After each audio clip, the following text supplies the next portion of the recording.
What I'll give you. First, we know now. You get. I know I got it. So, two White House officials, according to New York Times reporting, provided Representative Nunes with the information that he spoke about last week. And according to the Times, the senior director for intelligence on the NSC, who was hired by Michael Flynn, started going through these documents after the president's tweet, the wiretapping tweet. So I'm wondering if the White House thinks it's appropriate for national security officials to be conducting what's basically a political task, which is trying to find information that then validates something the president said. Yeah, so I've read the report, and respectfully, I think your question assumes that the reporting is correct. And so I would just suggest to you that the letter that was submitted earlier to the chairman and the ranking members of the two intelligence committees on the Hill, the reason that that the White House has asked them to come up is to view that information.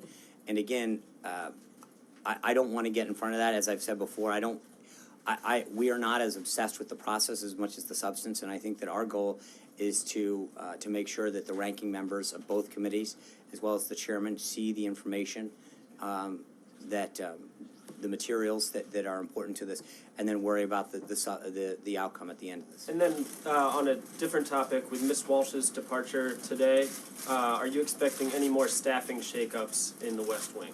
No. Catherine. Sean, are you saying that the New York Times reporting today is not correct? I'm saying that in order to comment on that story, would be to validate certain things that I'm not at liberty to do. For days you haven't been able to tell us who you met with. And I understand that, and again, and I think that there's an assumption, as I've said before, we cannot condone I mean, in the same way that you protect sources, when I call you and say, you've got 18 anonymous sources, and you go, well, I can't reveal my sources, Chairman Nunes, in conducting an investigation and a review, has an opportunity to have his sources. Our view was that the smart move was to make all the materials available to the chairman and the ranking member of the relevant committees. And I understand the obsession with the process piece, but we are focused on the substance of it, and I think the goal is to make sure that people have the substance that are looking into this, that we have asked to look into this. So the White House did make materials available already? No, we've sent a letter within the past few hours to both of those committees, informing them that we wanted to make that available to them.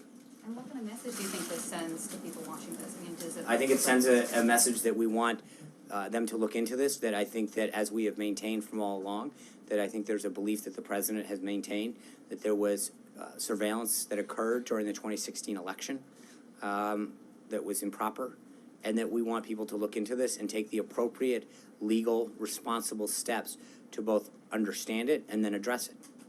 Major. I want to read to you something you said here at the podium on March 23rd when you were originally asked if the White House might have had any role in providing information to Chairman Nunes. You first said it didn't make any sense to you, and you went on to say, and I'm quoting you here, I don't know why he, Chairman Nunes, would brief the Speaker and then come down here to brief us on something that we would have briefed him on. It doesn't seem to make a ton of sense.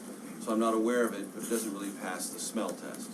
There's now reporting, which I can't tell if you're disputing or not, that identifies two people within this White House as the sources of this information. So I'm just trying to put these things together. Right. Where you said that doesn't pass the smell test on March 23rd.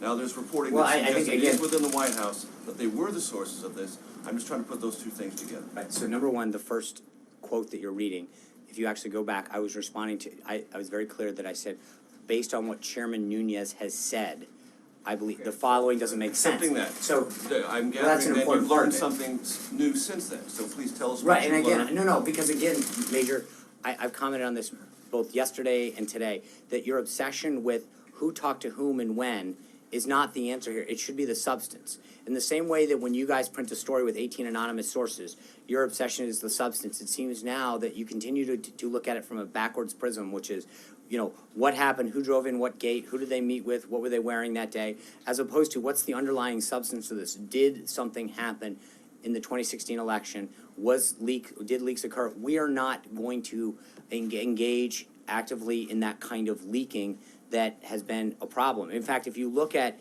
the Obama's Deputy Assistant Secretary of Defense that is out there, Evelyn Farkas, she made it clear that it was their goal to spread this information around, that they went around and did this, and she said, quote, that's why there's so many leaks. They have admitted on the record that this was their goal, to leak stuff and they literally, she said, on the record, Trump's team.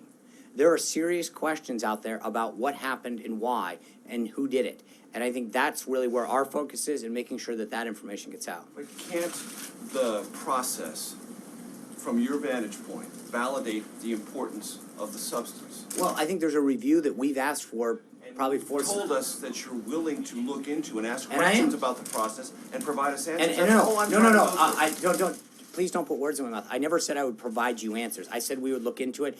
The responsible thing for us to do is to provide the individuals and the committees who are doing the review the materials that they're looking for. Or some of them. We don't know what they're exactly looking for, what they've seen and what they haven't. Our goal is to be as forthright as possible. They asked the intelligence communities and others in a March letter for information.